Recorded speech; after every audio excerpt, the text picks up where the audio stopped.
शंकरं शंकराचार्यं केशवं बादरायणं सूत्रभाष्यकृतौ वन्दे भगवन्तौ पुनः पुनः। ईश्वरो गुरुरात्मेति मूर्तिभेदविभागिने व्योमवद्व्याप्तदेहाय दक्षिणामूर्तये नमः।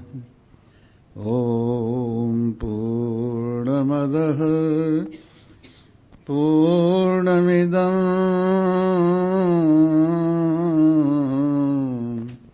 पूर्णात् पूर्णमुदच्यते पूर्णस्य पूर्णमादाय पूर्णमेवावशिष्यते। ॐ शान्तिः शान्तिः शान्तिः। बोलो सच्चिदानंद भगवान की जय। उपस्थित सच्चिदानंद ब्रह्म परिपूर्ण नारायण के जिगर के टुकड़ों, संतों के कृपा पत्र, अपने प्रति अपनी वफादारी को जाहिर करते हुए जो आप इस सत्संग में आते हैं, इस वफादारी का फल आपको कल्याण के रूप में प्राप्त होता है। और जिस एक के सुधरने पर सारा जगत सुधर जाता है, जिस एक के पा लेने पर सारा जगत पा लिया जाता है, जिस एक के मिलने पर सब कुछ से मिल लिया जाता है, वो सच्चिदानंद परमात्मा आप ही में विराजमान आप ही का आत्मा है।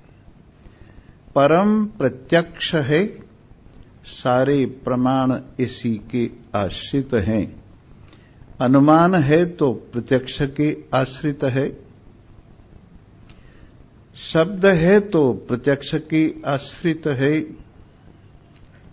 उपपत्ति है तो प्रत्यक्ष की आश्रित है, अर्थापत्ति है तो प्रत्यक्ष की आश्रित है, अनुपलब्धि है तो प्रत्यक्ष के आश्रित है, ऐतिह्य है तो प्रत्यक्ष के आश्रित है, और संभव है तो प्रत्यक्ष के आश्रित है। अब मैं थोड़ी थोड़ी इनकी व्याख्या भी कर दूं। प्रत्यक्ष तो आप जान रही हैं। प्रति माने सन्मुख, अक्ष माने इंद्रियों के।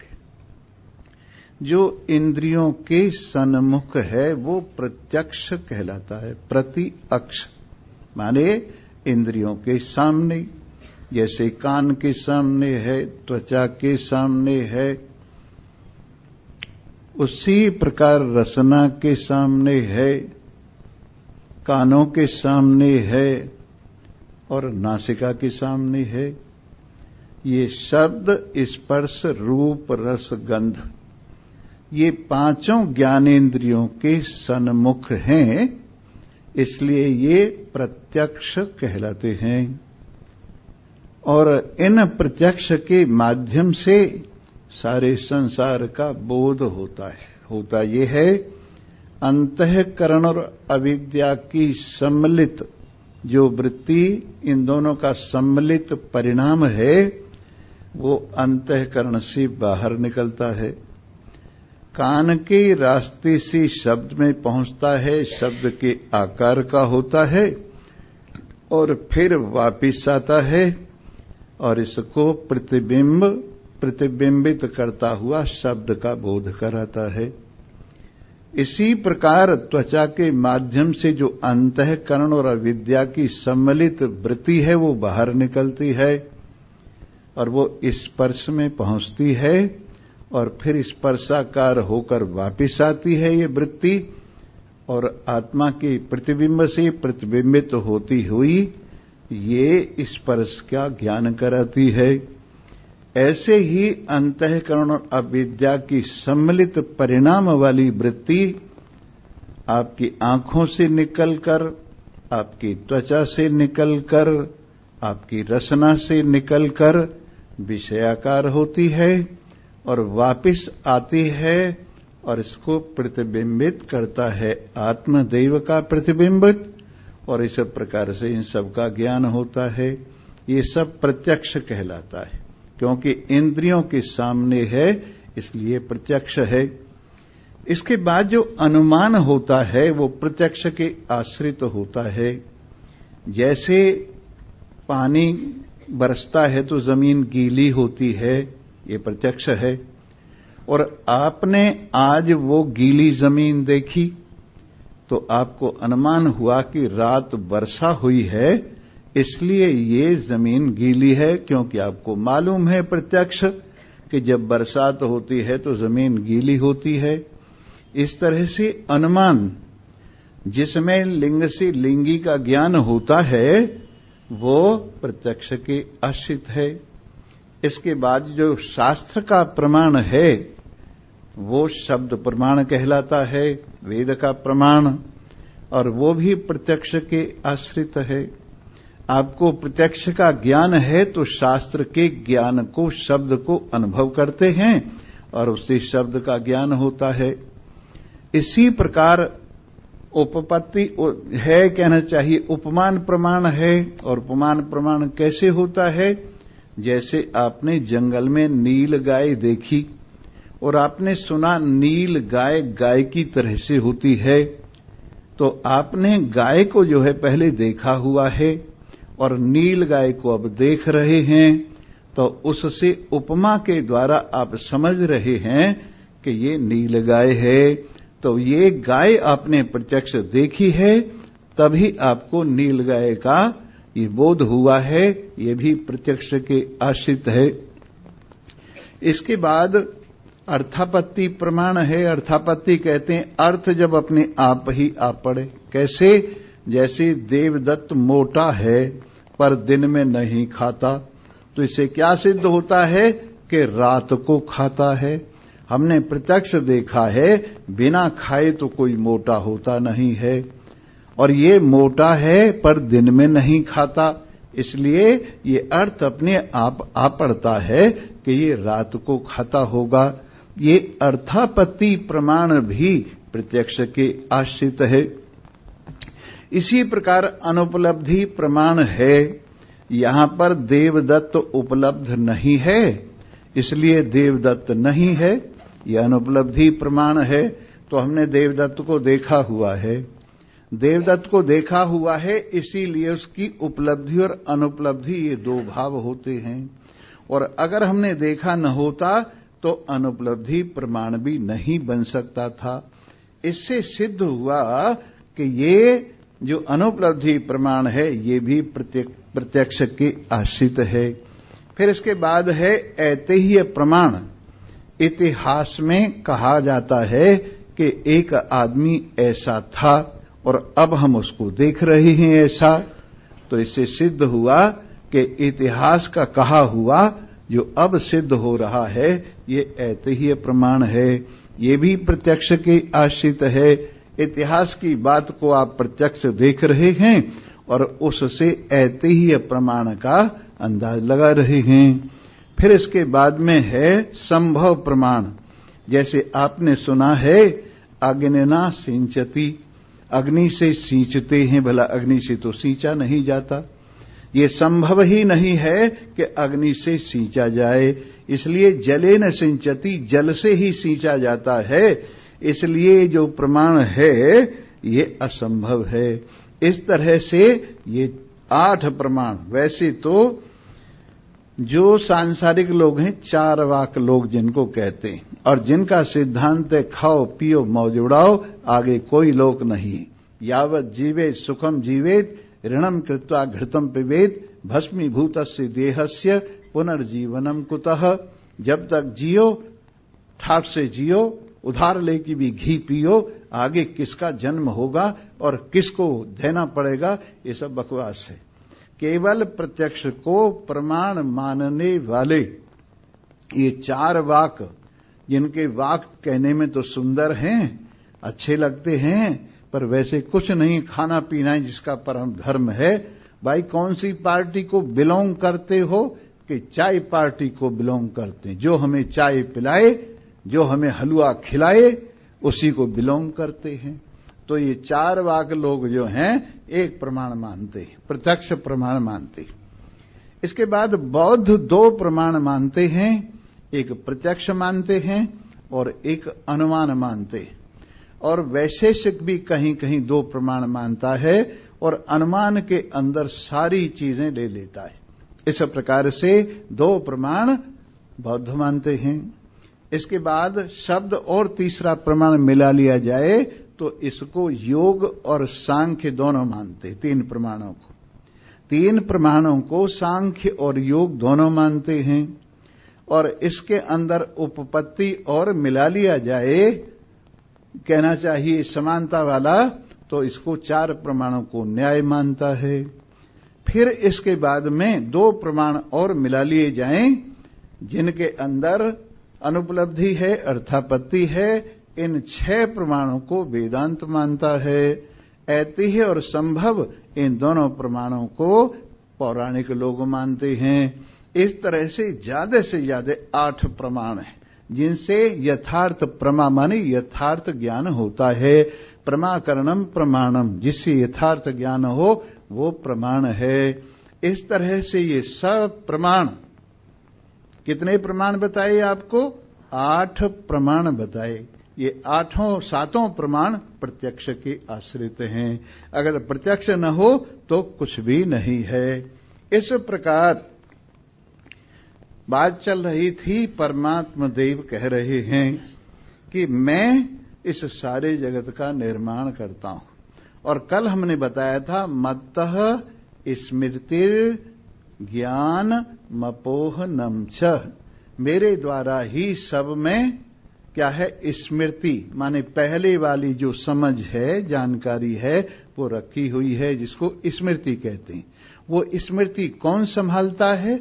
चित्त संभालता है। पर किससे संभालता है? मुझसे संभालता है। अगर मैं न हूं तो जड़ चित्त में स्मृति संभालने की शक्ति नहीं है। और ज्ञान को कौन संभालता है? बुद्धि संभालती है। और यदि मेरी शक्ति न हो तो बुद्धि ज्ञान को नहीं संभाल सकती। मत्तः स्मृतिर ज्ञान मपोहनम च, और विमर्शात्मकम मनः, जो विमर्श करता है कि ये गाय है या भैंस है या भैंस है या गाय है, ऐसी जो विमर्शात्मक शक्ति है, इसको अपोहन कहते हैं। और इसको कौन संभालता है? मन संभालता है। पर किसकी शक्ति से संभालता है? परमात्मा की शक्ति से संभालता है। तो मत्तः स्मृतिर ज्ञान मपोहनम च, वेदै च सर्वैरहमेव वेद्यो, सब वेदों के माध्यम से मुझको जाना जाता है। सब वेद किस लिए हैं? मेरे को जनाने के लिए, मेरा पता लग जाए लोगों को, इसलिए वेद है। वेद का तात्पर्य है संसार का ज्ञान भी है वेद में और परमार्थ का ज्ञान भी है। तो सांसारिक ज्ञान को हम अविद्या कहते हैं और परमार्थ के ज्ञान को हम विद्या कहते हैं। अविद्यया मृत्युम तीर्त्वा विद्यया अमृतम अश्नुते। अविद्या से संसार के जीवन को पार करके विद्या से अमृतत्व की प्राप्ति होती है। तो अविद्या माने अविद्या के द्वारा, अल्प विद्या के द्वारा, सांसारिक ज्ञान के द्वारा हमारा ये साधारण लौकिक जीवन सुविधा पूर्वक संसार की यात्रा करता है। और विद्या अमृतम अश्नुते, और विद्या से अमृतत्व की, परमात्मा की, अपने आप की प्राप्ति होती है। तो ये वेद दोनों काम करता है, आपके व्यवहार को भी बताता है, आपके परमार्थ को भी बताता है। पर व्यवहार को बताकर उसको मिथ्या बताता है, व्यवहार को बताकर उससे वैराग्य सिखाता है, व्यवहार को बताकर इसको परमात्मा की ओर लाता है। और जिस आदमी को ज्यादा रुचि हो संसार में उसको कहता है देख ले इसको, कहीं बिना देखे ही रह गया तो तेरा मन ललचाता रहेगा, इसलिए इसको देख ले। और देखने के लिए इस लोक और परलोक की स्तुति करता है वेद। और इससे व्यक्ति इस कर्म कांड में इस संसार के भोगों को देखता हुआ, इनको अनित्य समझता हुआ, फिर उधर से इसका मन हट जाता है। यहां वेदांत का पहला सूत्र आता है अथातो ब्रह्म जिज्ञासा। जब संसार को देख लिया कि असार है, जब संसार को देख लिया इसका फल 0 है, जब संसार को देख लिया इसमें धक्के खाने के सिवाय कुछ भी नहीं है, जब संसार के भोगों को देख लिया सब रोग पैदा करने वाले हैं, जब संसार के नातेदारी को देख लिया सब धोखेबाजी है, जब शरीर को भी देख लिया ये भी विनाशी है, ऐसी हालत में जितना दृश्य वर्ग है गो गोचर जहां लग मन जाई, सो सब माया जानो भाई। जहां तक इंद्रियां और इंद्रियों के चरागाह हैं वो सब माया मात्र मिथ्या प्रतीत हैं, चाहे ये लोक है चाहे परलोक है। फिर इसको वैराग्य होता है। ये कर्म का फल है, पहले सकाम कर्म से निष्काम कर्म में आता है और निष्काम कर्म से फिर उपासना की ओर आता है। और यहां उपासना करते करते एकाग्रता मिलती है, फिर ज्ञान में विराजता है और फिर सोचता है कोई अविनाशी पदार्थ मुझे मिलना चाहिए। अथातो ब्रह्म जिज्ञासा। इसके बाद संसार से वैराग्य होने के बाद, लोक और परलोक को मिथ्या समझ लेने के बाद, सभी दृश्य वर्ग को मिथ्या समझने के बाद अथ अब किसकी जिज्ञासा होती है? ब्रह्म की जिज्ञासा होती है। अजर अमर अविनाशी शुद्ध सच्चिदानंद ब्रह्म जिसको प्राप्त करके आदमी अमर हो जाता है। यही बात इंद्र ने और विरोचन ने सुनी तो प्रजापति के पास ज्ञान लेने के लिए गए, और यही बात जब महर्षि भृगु ने सुनी तो अपने पिता वरुण से उन्होंने ज्ञान प्राप्त किया, और यही बात श्वेतकेतु ने सुनी तो अपने पिता उद्दालक से ज्ञान प्राप्त किया। यही बात जब महाराज जनक ने सुनी तो याज्ञवल्क्य और अष्टावक्र से ज्ञान प्राप्त किया। इस तरह से जो भी जिज्ञासु हुए हैं इस संसार के मिथ्यात्व को अनुभव करके, परमात्मा के सत्यत्व को अनुभव करके, जिसको नित्यानित्य विवेक कहते हैं, उस नित्यानित्य विवेक को प्राप्त होकर, फिर वैराग्य को प्राप्त होकर, फिर इसके बाद समदमादि षट संपत्ति को प्राप्त होकर, फिर मुमुक्षुता को प्राप्त होकर महान पुरुषों की शरणों में जाते हैं, चरणों में, और वहां बैठकर उनसे प्रार्थना करते हैं, प्रभु हमारा दुख दूर कर दीजिए, प्रभु हमारा दुख दूर कर दीजिए। संसार में तो दुख ही दुख है। शब्द के राज्य में, स्पर्श के राज्य में, रूप के राज्य में, रस के राज्य में, गंध के राज्य में, सब जगह कष्ट ही कष्ट है। इसलिए हमें कोई ऐसा पदार्थ जिसको वेद कहता है बताइए, जिसको पाकर आदमी सुखी हो जाता है। तो वेदैश्च सर्वैः, सब वेदों के द्वारा जानने की चीज कौन है? आत्मा माने परमात्मा है। भगवान कह रहे हैं वेदैश्च सर्वैर अहमेव वेद्यो, सब वेदों के द्वारा जानने की चीज कौन सी है? मैं हूं और मुझे जानो और मुझे मानो। कल्याण ही कल्याण है। एक तो जानना होता है, जानना तो साधारण सी बात है, लेकिन मानना मनन से होता है। श्रवण से जानना होता है और मनन से मानना होता है और निधिध्यासन से अपनाना होता है। निधिध्यासन से अपनाना माने अपने साथ एकता होती है। इसलिए श्रवण कीजिए, आपको जानना होगा।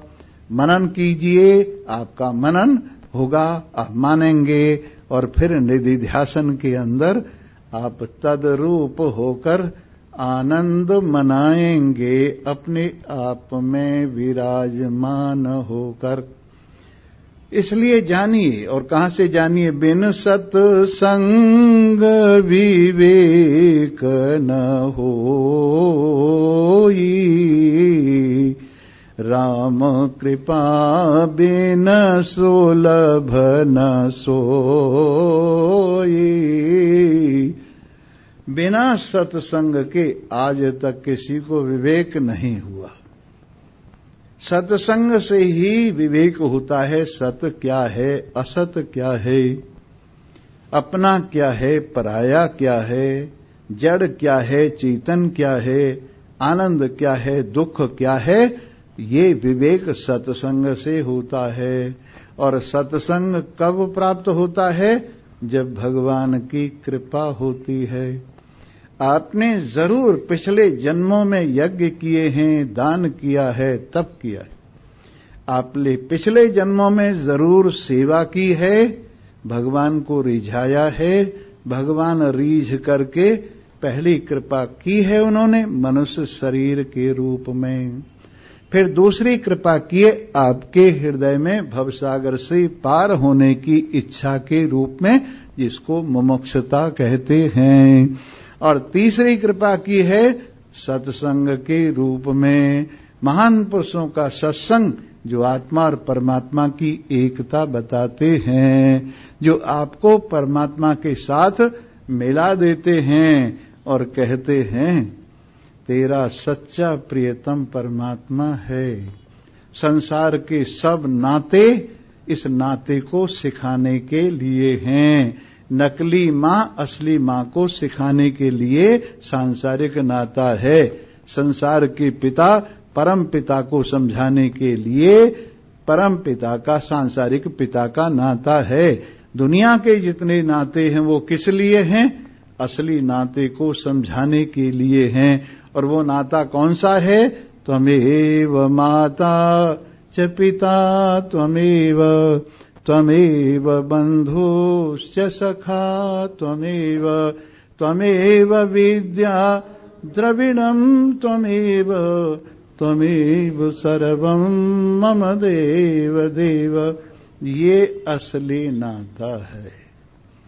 इस असली नाते से जब नाता जुड़ जाता है, चाहे आपका वात्सल्य भाव से नाता जुड़े, चाहे आपका सख्य भाव से नाता जुड़े, चाहे आपका दास्य भाव से नाता जुड़े, चाहे आपका माधुर्य भाव से नाता जुड़े, और चाहे आपका शांत भाव से नाता जुड़े।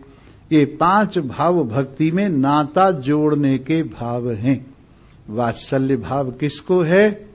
जैसे दशरथ जी को और कौशल्या जी को वात्सल्य भाव है, यशोदा जी को और नंद जी को वात्सल्य भाव है, और वो अपने त्रिलोकीनाथ इष्ट देव को अपने आंगन में लीला करते देख रहे, प्रसन्न चित्त हो रहे हैं। और मां कह रही है क्यों रे, ये जो तू इधर उधर खाना खा रहा है, बैठ के नहीं खा सकता?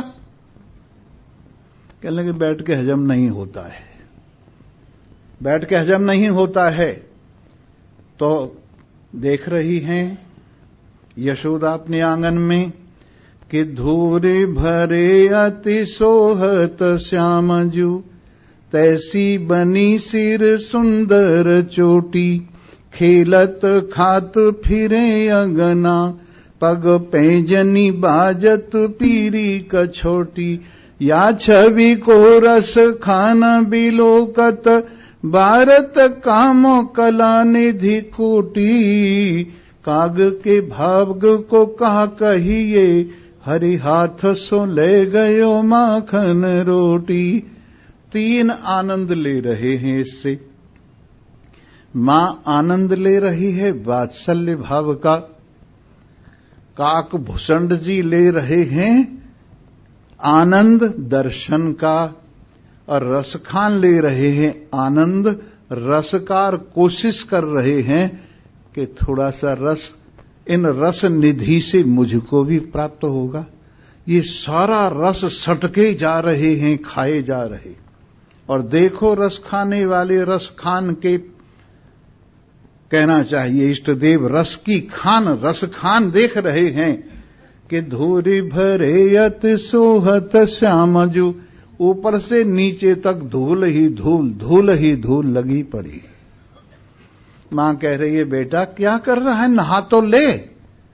कि अगर नहा लिया तो इतने में भूख ठंडी हो जाएगी नहाने से, अब भूख गर्म है और नहाने से ठंडी हो जाएगी, तू ऐसे ही दे। मक्खन रोटी दे देती हैं, उसका रोल बना के, और ऐसे ही पीली कछौटी पहने हुए आंगन में खाते जाते हैं और नाचते जाते हैं। ये क्या कर रहा है, बैठ नीचे, बैठ, बैठ के खा, कि हजम नहीं होगा, इसलिए मैं नाच नाच के खा रहा हूं। तो धूरी भरे अत सोहत सामजू, तैसी बनी सिर सुंदर चोटी, खेलत खात फिरे अंगना, पग पैजनी बाजत पीरी कछोटी, या छवि को रस खान बिलोकत, भारत कामो कला निधि कोटि। करोड़ों काम कलाएं जिसमें ऐसे कामदेव को भगवान की शोभा पर न्योछावर किए दे रहा हूं। रसखान कहते हैं मैं तो सोच ही रहा था बची बचाई मेरे को देंगे, लेकिन यहां बची बचाई कौन देखता है। काकभूषण ने झपट्टा मारा और उनके हाथ में जो कुछ थी लेके भाग गया। रसखान देखते ही रह गए, यार हम तो सीधे पने में मारे गए, और नहीं तो हमें तिरछा होना चाहिए था। अगर तिरछे होते तो हम भी माल निकाल लेते, क्योंकि उंगली तिरछी करते हैं तो माल निकलता है, नहीं इस बोतल में से तिरछी उंगली न करें तो माल नहीं निकलता। जी हां, तिरछे होके भी अगर निकालना पड़े तो इस माल को निकाल लेना चाहिए। कौन से माल को? परमात्मा प्रेम के माल को। कौन से माल को? परमात्मा प्रेम के माल को। और जरा देखिए निकालने वालों की, श्याम सुंदर की देखी छटा, ये माधुर्य भाव की भक्ति। ये कौन सी है?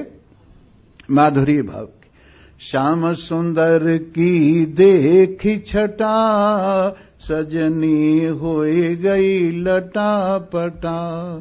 श्याम सुंदर की देखी छटा, सजनी हुई गई।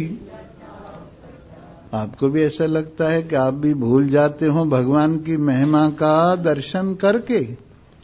कपड़े भूल जाते हो ठीक पहने हुए नहीं हैं, आभूषण ठीक नहीं पहने हुए हैं, अंजन ठीक नहीं लगाया हुआ है। क्या आपको भी ऐसी भूल हो जाती है कभी? अरे आप तो बड़े चतुर हैं, कहां भूल होगी। ये तो भूल उनको होती है जिनकी अकल पर डाका पड़ गया है, जिनकी अकल पर परमात्मा ने प्रेम का डाका डाल लिया है ना, जिनकी अकल छीन ली है, उनसे ऐसी भूलें हो जाती हैं। और ये भूल उनके सद्गुण है, ये भूल उनके सद्गुण है। ये संसार को भूलना उनके सद्गुण है, व्यवहार को भूलना ये उनके सद्गुण है। क्यों? कि भगवान ने प्रेम का डाका मारकर उनका व्यवहार छीन लिया है, उनके व्यवहार को परमार्थ में घुसेड़ दिया है। इसलिए श्याम सुंदर की देखी छटा, सजनी हुई गई लटापटा। श्याम सुंदर की कोई नहीं देख रहा है तुम्हारे में, कोई नहीं देख रहा है, पीछे की तरफ देख रहे हैं घर में क्या हो रहा है। एक माई दूसरे से कहने लगी, चल रामायण की कथा हो रही, तुझे सुनवा के लाऊं। कहने लगे, सभी कथा ही है, क्या रखा है कथा में? अरे असली कथा पति है, असली कथा बाल बच्चे हैं, असली कथा घर का सामान है, असली कथा दुनियादारी है, क्या रखा है कथा में? कह रही तू चल तो सही, सैंपल तो लेके देख। बोले अच्छा तू कह रही है तो चल। फिर चल दी, सारा सामान तो अंदर रखिया, ये कटोरा बाहर रह गया। उसकी याद है, मैं तो कटोरे को बाहर छोड़ आई। कहने लगे जाने दे, कौन खावे कटोरे को, तू कथा सुनने चल। तो पहले सबसे पीछे बैठी, कहीं कथा लग न जाए। कई लोग इसीलिए डरते हैं कहीं कथा लग न जाए।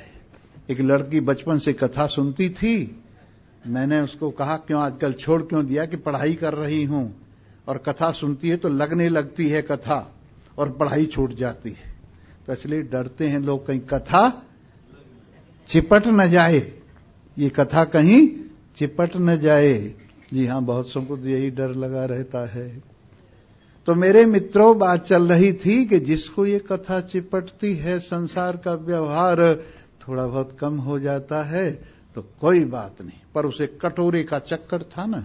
आ गई, पीछे बैठी, बड़े मजे से कथा हो रही थी, जैसे श्रवणानंद जी कर रहे हों ऊपर रामायण की कथा, वैसे कथा हो रही थी। बड़े प्रेम से आनंद आ रहा था, मजा आ रहा था।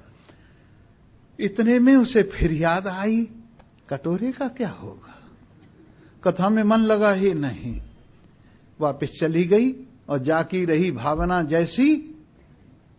प्रभु मुहूर्त ने देखी तैसी आई तो कटोरा गायब। बड़ी दुखी हुई, चली गई, कहने से उसके सत्यानाश हो गया, कटोरा चला गया। वो कथा सुन के वापस आई, कहने लगी क्यों री तू बीच में ही उठाई? जाने दे, मैंने ऐसी सुनी रामायण, मेरे कटोरा ले गयो नारायण। जो सुनती कथा सारी, न लोटा रहता न थारी, कुछ भी न रहता। सो मेरे मित्रों, जिनको वो पीछे की देखने की आदत है ना, उनको क्या पता इस रस का। ध्यान लगा के सुनिए। श्याम सुंदर की देखी छटा, सजनी होई गई लटा। भूल गई सब कुछ, कुछ याद नहीं रहा। श्याम सुंदर की देखी छटा, सजनी होई गई, हाँ सजनी हुई गई लटा पटा। हाँ जी सजनी हुई। जो जमुना जल भरन जात हूँ, जो जमुना जल भरत जात, मेरे मार्ग से नहीं हटा, मेरे मार्ग से नहीं हटा। सजनी हुई गई लटा पटा, श्याम सुंदर की देखी छटा, देखी छटा, सजनी हुई गई। दूध मेरो पियो, दही मेरो खायो, दूध मेरो पियो, दही मेरो, सारी बिखर गई दही मठा, सारी बिखर दही मठा, सजनी होई गई। अरे सब उसी के लिए है, उसी ने खा लिया तो क्या हुआ है? मक्खन है सब उसी के लिए है, दही है वो भी इसी के लिए है, दूध है ये भी इसी के लिए है। और अगर इसने छीन के खा लिया, अच्छा है तुम बड़े लोभी हो, देते नहीं हो। जो नहीं देता उसका छीन लिया जाता है, जो नहीं देता है उसका छीन लिया जाता है। तो श्याम सुंदर की देखी छटा, देखी छटा, सजनी हुई गई।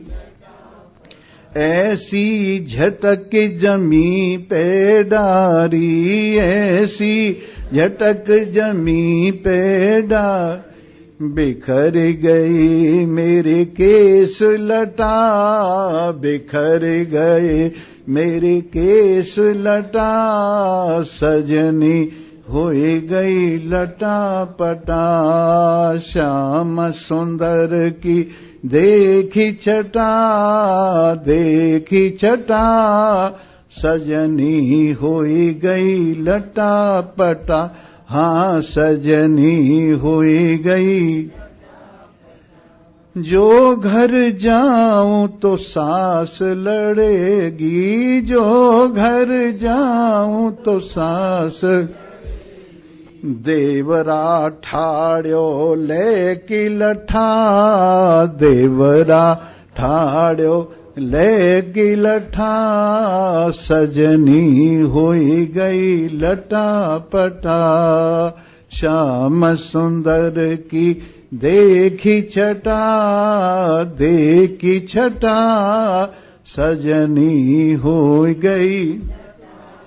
चंद्र सखी भज बाल कृष्ण छवि, चंद्र सखी भज बाल कृष्ण छवि, जन्म मरण तेरा कटा कटा, जन्म मरण तेरा कटा कटा, सजनी होई गई लटा पटा, श्याम सुंदर की देखी छटा, देखी छटा, सजनी।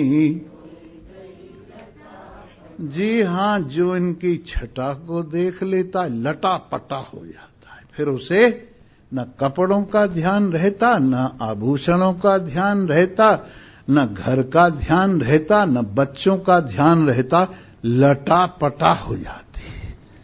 भगवान करे हम सभी भगवान के प्रेम में लटा पटा हो जाए, लटपट हो जाए। तो इस तरह से वेदैश्च सर्वैरहमेव वेद्यो, सब वेदों के द्वारा मैं ही जानने की वस्तु हूं, मुझे ही जानो। तुम्हारी पढ़ाई लिखाई सफल अगर तुमने मेरे को पहचान लिया, तुम्हारी लिखाई पढ़ाई सफल जो तुमने मेरे साथ मित्रता जोड़ ली। जी हां, तो हम एक तो बता रहे थे वात्सल्य भाव, और एक बताया माधुर्य भाव। कौन सा माधुर्य भाव बताया? अभी जो बता रहे थे। और एक भाव और है, और वो भाव जो है ना, दास्य भाव है। उसके अंदर अपनी कुछ इच्छा नहीं रहती। दास की क्या इच्छा है?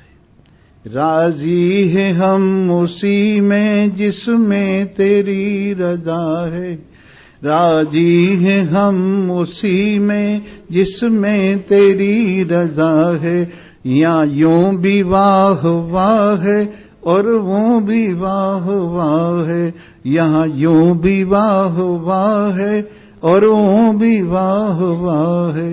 दास्य भाव की, जैसे हनुमान जी हैं, भगवान से कभी कुछ नहीं मांगा, और भगवान ने कहा भी भाई कुछ मांग ले, कि मुझे भी मंगताओं की लाइन में लगा रहे हो, है? मैं भी मांग लूं? अरे मुझे कुछ नहीं मांगना है, मुझे तो न मांगने वालों की लाइन में लगा दो। ये मांगने वालों की लाइन में मैं नहीं लगूंगा, मुझे कहां लगा दो? न मांगने वालों की लाइन में लगा दो। फकीरी में भी मुझको मांगने से लाज आती है, सवाली बन के मुझसे हाथ फैलाया नहीं जाता। फकीर होने के बाद भी मुझे मांगने में लज्जा आती, और किसी के सामने हाथ फैलाया नहीं जाता। एक माई बड़े प्रेम से पूछ रही थी, स्वामी जी आपको क्या मांगता है?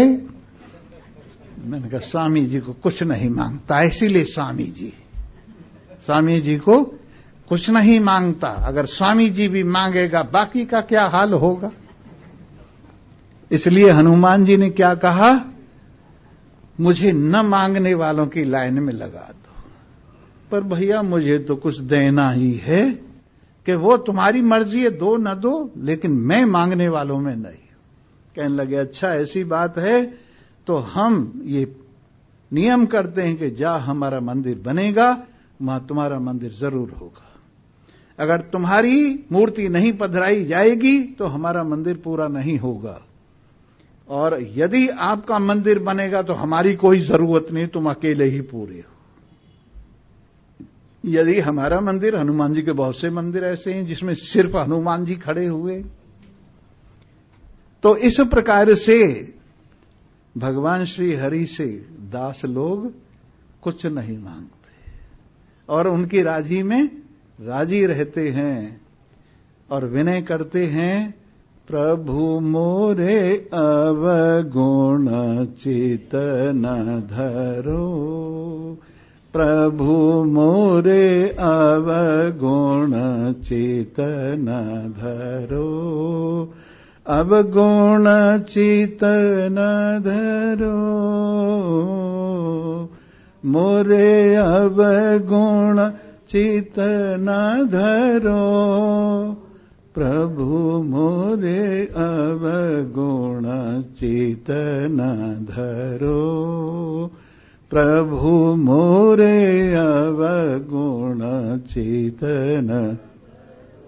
समदर्शी है नाम तिहारो, समदर्शी है नाम तिहारो, चाहे तो पार करो, चाहे तो पार करो, प्रभु मोरे अवगुण चित न धरो, प्रभु मोरे अवगुण चित न।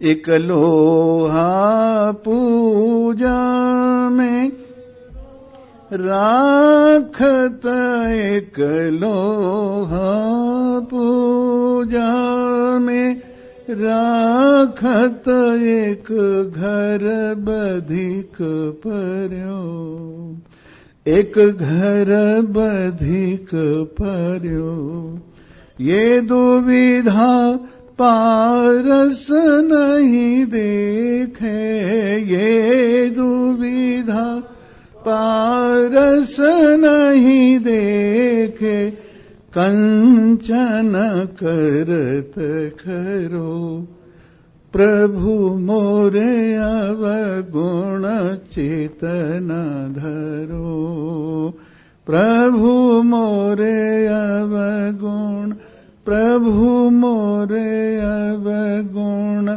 प्रभु मोरे अवगुण चित न।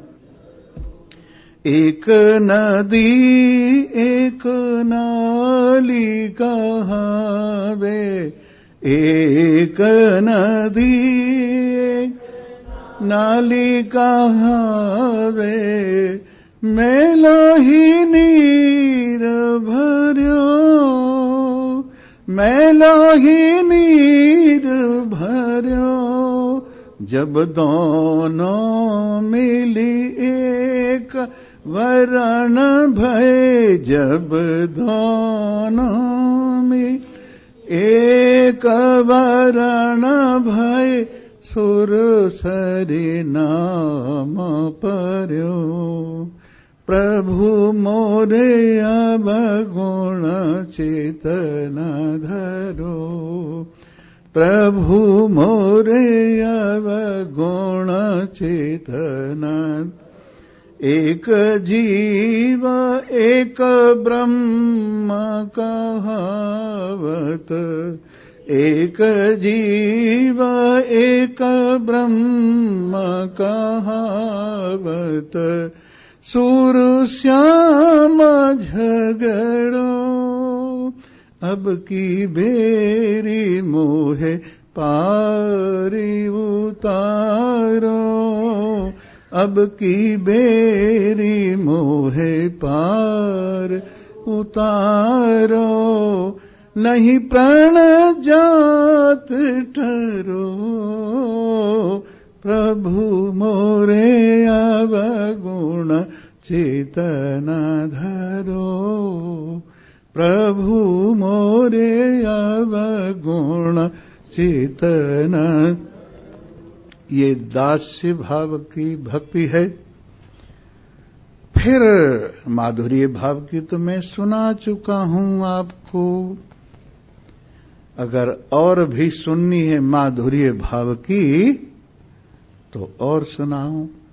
श्री गिरधर आगे नाचूंगी बनवारी आगे। अरे दुनिया भर के सामने नाच रहे हो, यहां शर्म लगती है, वहां शर्म नहीं लगती है। यहां शर्म लगती है, अरे वहां शर्म लगनी चाहिए भाई। यहां काहे की शर्म है? अपने से कोई शर्म होती है? किसी और के सामने नंगे मत हो, अपने सामने तो नंगे हो जाओ। औरों के सामने कपड़े उतारते फिरते हो, औरों के सामने शरीर का सौदा कराते फिरते हो। अरे नंगा होना है तो यहां नंगा हो, नारायण के सामने। सब कपड़े उतार कर एक हो जाओ। खोल मिली तन गाती। कैसे मिली? खोल मिली तन गाती। तो नंगे होने में डर रहे हो? आओ नहीं, ऐसा मत करो। भगवान के सामने अकेले ही हो, कोई और नहीं। कोई और नहीं है, यही है बस। जी हां, तो बात चल रही थी। हे श्री गिरधर आगे नाचूंगी बनवारी आगे। श्री गिरधर आगे, गिरधर आगे, गिरधर आगे नाचूंगी बनवारी आगे नाचूं। लोक लाज कुल की मर्यादा, लोक लाज कुल की मर्यादा, इनमें एक न राखूंगी मैं, इनमें एक न राखूंगी। श्री गिरधर आगे नाचूंगी, श्री गिरधर आगे। नाच नाच पिय रसिक रिझाऊं। इसके दो अर्थ, जो पिया के रसिक हैं या जो रसिक पिया है। या तो जो पिया के रसिक हैं या जो रसिक पिया है। नाच नाच पिय रसिक रिझाऊं, नाच नाच पिय रसिक रिझाऊं, मैं रसिक रिझाऊं, रसिक रिझाऊं। नाच नाच पिय रसिक रिझाऊं, नाच नाच पिय रसिक रिझाऊं। प्रेमी जन को जांचूंगी, मैं प्रेमी जन को जांचूंगी। श्री गिरधर आगे नाचूंगी बनवारी आगे नाच।